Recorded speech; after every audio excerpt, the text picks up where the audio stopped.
আসসালামু আলাইকুম, কৃষক ভাই থেকে রিয়াদ বলছি। আমার হাতে দুটো মধু দেখতে পাচ্ছেন। এটা একটা হচ্ছে লিচু ফুলের মধু, আর একটা হচ্ছে সরিষা ফুলের মধু। লিচু ফুলের মধুটার একটা এই, দারুণ ব্যাপার, যেটা দেখেন কোনো নিচে কোনো কিছু জমে নাই। হ্যাঁ, এটা হচ্ছে গত বছরের। আজকে যে ভিডিওটা করতেছি এখন 25 ডিসেম্বর, ডিসেম্বর আজকে 17 তারিখ।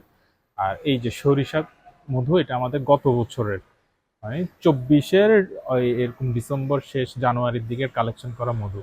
এবং নিচে দিয়ে দেখেন এটা জমে গেছে। এটা হচ্ছে যে ফ্রুক্টোজের তুলনায় গ্লুকোজের বেশি থাকার কারণে এই সরিষার মধুটা এটা জমে যায়। আর লিচু ফুলেরটা আমাদের এক্সপিরিয়েন্স থেকে দেখেন জমে না, কিন্তু কিছু কিছু লিচু ফুলেরও এরকম নিচের দিকে জমতে পারে। সেটা কি ক্ষেত্রে হইতে পারে? সেটা যদি ধরেন মৌমাছি তো মধু কালেক্ট করার সময় শুধু লিচু ফুলের অন্যান্য ফুলের মধুতে বসে যায়, এরকম যদি মিক্স ফুলের মধু হয় তাহলে কিছু কিছু ক্ষেত্রে জমে যেতে পারে।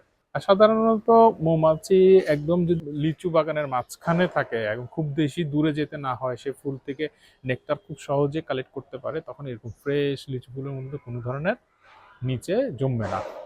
এই দুইটা ডিফারেন্স দেখার জন্য এই ভিডিওটা কোন মধুতে জমে এবং জমে না, এবং জমলে মধু যে খারাপ সেটা না, জমতেই পারে।